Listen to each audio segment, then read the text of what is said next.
Eh ben, bonjour à tous, bonjour à toutes. Merci beaucoup d'être présents aujourd'hui pour les 10 minutes sur l'utilisation des réseaux sociaux pour se faire connaître et pour vendre. Je me présente, je suis Maud Minette, je suis chargée de développement numérique à la Chambre de métier de l'artisanat de Moselle. Donc là, on va voir c'est un timing un peu serré, 10 minutes, assez rapide. Mais si vous avez des questions, n'hésitez pas à les poser au cours de la discussion dans l'onglet questions. Voilà, on va commencer. Donc les réseaux sociaux, ils sont vraiment incontournables dans notre vie quotidienne et ils sont devenus, on va dire, de plus en plus, de plus en plus actuels. Et ils se sont imposés comme de formidables outils de communication pour une entreprise et ce sont vraiment des véritables tremplins pour développer votre visibilité et votre vente du coup. Et il est indispensable de les intégrer pleinement dans votre stratégie digitale. Donc là, on voit quelques chiffres, hein, donc l'importance des réseaux sociaux aujourd'hui. Donc voilà, en janvier 2024, pardon, les réseaux sociaux, ils ont atteint un niveau d'utilisation record en France, avec 50,7 millions d'utilisateurs actifs, soit 3 Français sur 4. Donc comment est-ce qu'ils utilisent ou consomment les réseaux sociaux? Donc on le voit, hein, ils regardent du contenu vidéo, ils suivent l'actualité. Il y a aussi des recherches de l'inspiration et découvrir de nouveaux produits et services. Donc vous, à travers votre communication, vous pouvez utiliser tous ces leviers. Par exemple, du contenu vidéo, ça peut être à travers des vidéos que vous pouvez faire sur Facebook et Instagram, mais aussi du contenu beaucoup plus long avec YouTube. L'inspiration, on va le voir plus tard, hein, mais avec Pinterest par exemple, et découvrir de nouveaux produits et services. Comment est-ce que vous pouvez le faire sur vos réseaux sociaux à travers des photos, des vidéos, etc. Donc là, c'est un peu les principales plateformes et leurs spécificités. Donc on voit que il y a des réseaux qui sont plus utilisés que d'autres et peut-être que vous utilisez au quotidien. Donc Facebook, où ça va être un réseau quand même plus familial, détente, informationnel, qui touche finalement un large public, hein. On est vraiment sur, je crois que c'est 15-70 ans, donc c'est assez large. Donc c'est vraiment recommandé pour des campagnes publicitaires finalement et de la création d'une communauté avec une audience publicitaire potentielle qui touche aujourd'hui 40% de la population totale. Donc vous pouvez faire de la publicité. Attention, il faut que votre publicité elle soit bien ciblée en fonction de votre clientèle type. Et vous pouvez essayer de faire de la publicité sur 10 jours, par exemple, avec un petit budget et vous voyez comment est-ce que ça peut, comment ça prend aussi. Il faut pas le faire tout le temps. Si vous le faites 2 fois par an, c'est voilà. Vous pouvez tester, mais il faut pas faire plus non plus plein de publicité parce que ça perd son importance. On a aussi Instagram, pardon, qui est un réseau assez branché, culture de l'esthétisme, des belles photos. C'est vraiment parfait pour les visuels. Vous avez des stories où vous pouvez collaborer et parler directement à votre cible. Et vous avez aussi des collaborations assez influentes où vous pouvez, par exemple, si ça fait sens d'être avec quelqu'un, de faire un partenariat, etc., vous pouvez utiliser Instagram qui est connu vraiment, c'est plus le marketing ici où on l'utilise. Et voilà, c'est devenu un incontournable sur toutes les marques qui vendent avec les clients et qui veulent travailler leur image et générer du trafic sur le site internet. C'est vrai que là, on voit finalement comment générer aussi du trafic, soit sur votre site internet, une fiche Google My Business pour qu'ils prennent contact avec vous, mais sur Facebook et Instagram, vous pouvez aussi vendre. Là aujourd'hui, on ne va pas forcément le voir, mais vous pouvez le vendre, vous pouvez vendre aussi directement sur Facebook, voilà, avec une boutique. Il y a aussi LinkedIn qui est plus un réseau professionnel et d'expertise, où là, c'est plus un ciblage pro, idéal quand vous travaillez en B2B, donc business to business, ou la création d'un réseau professionnel. Par exemple, vous êtes photographe corporate, vous allez dans les entreprises prendre des portraits, etc. Vous montrez à quel point il est important de fédérer une image pour le groupe, par exemple pour les futurs collaborateurs, pour une image de marque que vous avez, pour mettre en valeur vos valeurs, etc. En avant vos valeurs, pardon. Vous avez aussi Twitter, enfin anciennement Twitter, maintenant X, qui est vraiment un réseau d'information, d'actualité. Je ne vais pas beaucoup en parler parce que c'est vrai que c'est pas le réseau où on utilise le plus. Vous avez donc YouTube, où là, ça sera vraiment du contenu assez long, du contenu vidéo, pour établir vraiment une expertise. Vous pouvez l'utiliser, par exemple, je prends l'exemple d'une restauratrice de meubles qui va utiliser ça pour montrer son expertise, comment elle fait, les techniques utilisées, etc. Ça va aussi faire une vraie pédagogie pour votre prix derrière. Vous avez aussi Pinterest, on en parlait tout à l'heure, un réseau très inspirationnel qui finalement c'est vraiment comment dire, un moteur de découverte visuelle qui aide les utilisateurs à réaliser leurs projets dans tout ce qui est décoration, vêtements. Voilà, on va faire des mood boards, bah tiens, et on peut vous découvrir comme ça. Vous avez aussi Snapchat, où voilà, c'est un réseau assez léger, et vous avez TikTok, donc très tendance pour toucher une audience jeune, si ça fait complètement sens avec votre entreprise, avec du contenu assez dynamique, assez viral, assez court. C'est une plateforme qui est vraiment basée sur le contenu, le divertissement et la créativité, et avec vous avez de nombreux créateurs, et c'est la plateforme avec le plus haut taux d'engagement. Donc si c'est ça que vous recherchez, peut-être qu'il va falloir aller sur TikTok. Donc voilà les principales plateformes et leurs spécificités. Donc on voit très bien que c'est Facebook et Instagram qui font tous les deux partie du groupe Meta qui sont plus utilisés. Et moi je le vois au quotidien, c'est vraiment les deux plateformes où souvent on est déjà des consommateurs sur cette plateforme. Donc voilà.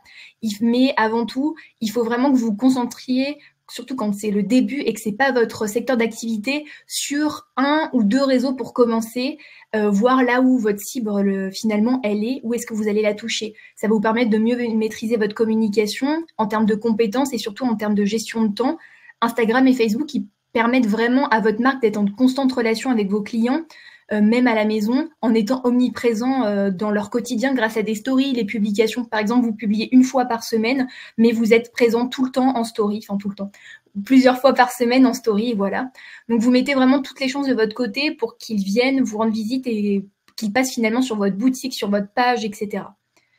Donc après, on a finalement les 5 techniques pour se faire connaître et vendre. Donc déjà, la première, c'est choisir les bons réseaux sociaux pour son activité.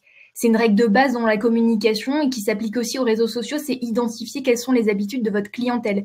Qui sont vos clients? Qu'est-ce qu'ils consomment? Quel est finalement le message qu'ils veulent avoir? C'est vraiment ça, les supports privilégiés par vos clients. Est-ce qu'ils naviguent sur l'ordinateur? Est-ce qu'ils naviguent sur le téléphone, une tablette? Quels mots-clés ils vont utiliser? Donc ça, c'est vraiment toute une stratégie qu'il faut mettre en place même au démarrage de votre entreprise. Vous avez aussi publié régulièrement pour garder le lien. On le sait, les réseaux sociaux, ils ont été créés plutôt pour tisser des liens entre les internautes et vous devez vraiment vous assurer de vous y rendre de manière régulière pour partager du contenu et interagir avec la clientèle et vos abonnés. C'est vraiment, d'ailleurs, ce qui est mis en avant par les algorithmes de Facebook et d'Instagram qui surveillent l'activité sociale des entreprises pour trouver celles qui sont les plus actives et les plus engageantes.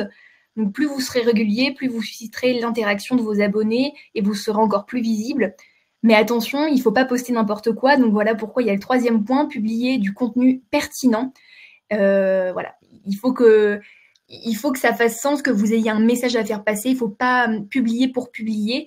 Et on sait que là, les vidéos, c'est celles qui prennent de plus en plus de place dans notre fil d'actualité sur les réseaux sociaux, particulièrement sur Facebook et Instagram. Je ne vous dis pas d'en faire tout le temps, peut-être de varier votre contenu. Voilà, faire des carousels, faire des photos, des vidéos. Il faut vraiment varier les plaisirs, on va dire. Donc voilà, si vous souhaitez gagner en visibilité, il ne faut pas hésiter à partager aussi des vidéos, des photos de qualité.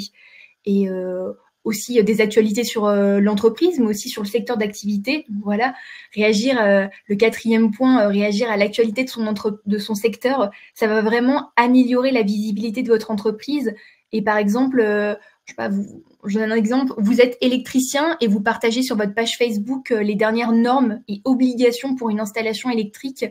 Ça va vous permettre de partager vos conseils tout en recommandant aux visiteurs de faire appel à vos services. Mais aussi, ça va permettre de voir que vous êtes un vrai expert dans votre domaine. Vous allez voir qu'est-ce qui se passe, etc. Donc, ça montre que vous vous tenez régulièrement au courant. Et enfin, faire de la publicité sur les réseaux sociaux, on en a parlé, c'est vraiment un bon levier. Si vous avez par exemple besoin de visibilité ou trouver rapidement des clients via les réseaux sociaux, vous pouvez mettre la main, on va dire, au porte-monnaie sans mettre des énormes sommes et vous offrir de la publicité dans les médias.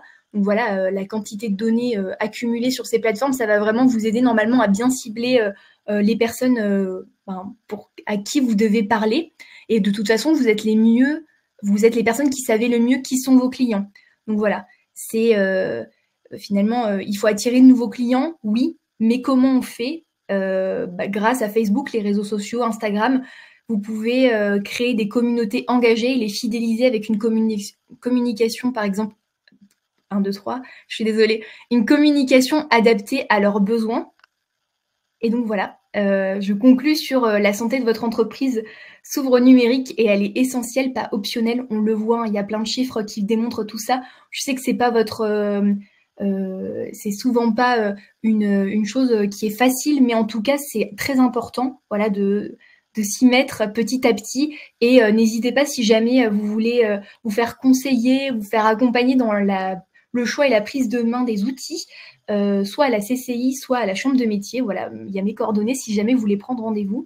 Et aussi, si vous voulez aller plus loin ou si vous avez d'autres questions, n'hésitez pas, hein, il reste encore 2 jours pour le Salon Go, surtout vendredi, où vous allez pouvoir nous rencontrer. Donc voilà. Alors, je passe aux questions du coup. Donc n'hésitez pas, hein, si vous avez des questions, c'est bien l'onglet questions. Donc Lorenza, bonjour. Donc, vous êtes formatrice en anglais pro et vous avez plusieurs questions. Est-ce que Facebook n'est pas has-been? J'avais entendu que c'était le cas. Eh bien, ça dépend aussi votre cible. Formatrice d'anglais professionnel, est-ce que vous... Enfin, là, ça ferait plus sens peut-être d'aller sur LinkedIn parce que c'est finalement les professionnels là où vous allez faire, vous allez pouvoir montrer votre expertise. Mais sur Facebook, ça fait aussi sens. Tout le monde ne sait pas parler anglais, mais peut-être que sur Facebook, vous allez plus capter finalement cette cible professionnelle qui va vouloir parler anglais. Peut-être qu'Instagram aussi avec les jeunes, Facebook avec les... Alors, je suis désolée, hein, vraiment, faut pas le prendre mal, mais avec les moins jeunes. Donc voilà. Quel est le meilleur réseau social pour mon secteur? Je pense vraiment que LinkedIn, ça peut être super.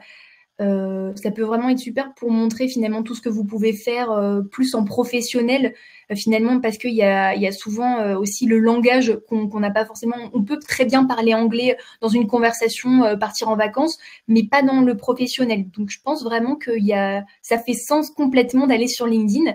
Et comment étudier les habitudes de mes futurs clients sur les réseaux sociaux? Est-ce que c'est possible? C'est possible, par exemple, autour de vous, vous devez bien avoir des personnes qui veulent apprendre à parler anglais. Essayez de parler avec eux pour savoir qu'est-ce que eux ils attendent, comment finalement ils peuvent vous trouver sur les réseaux sociaux, qu'est-ce qu'ils veulent voir aussi comme contenu. Et on va pas se mentir, si vous n'avez pas non plus tout le temps des idées, vous pouvez aussi utiliser l'intelligence artificielle avec ChatGPT. Vous mettez un prompt très très bien construit pour essayer de comprendre votre cible. Ça va vous donner quelques idées. Des fois, on n'y pense pas, mais voilà, ça peut vraiment être super. Alors, j'espère avoir répondu à toutes vos questions, Lorenza. Donc, je passe à André. Bonjour, je suis artiste, auteur, peintre professionnel, victime de chantage et de blocage sur Facebook suite à l'achat de publicité.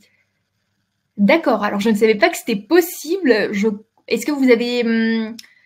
Donc c'est la première fois que j'entends ça, donc je suis un peu abasourdie.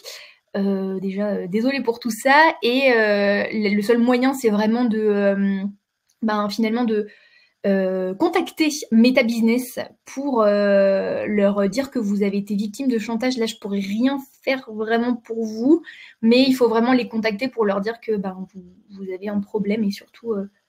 voilà.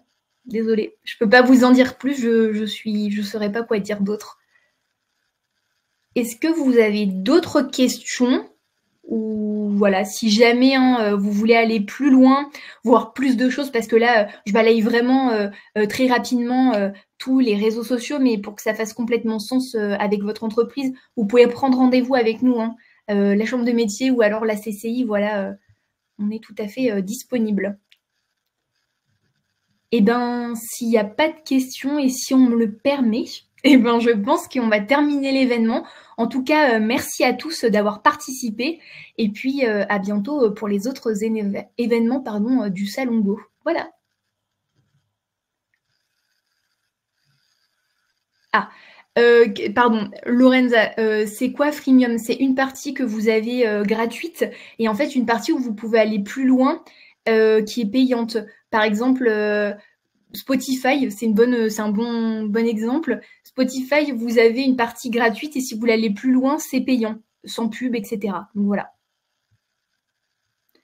Et ben, je pense que c'est tout. Voilà. Merci beaucoup à tous et puis à bientôt. Au revoir.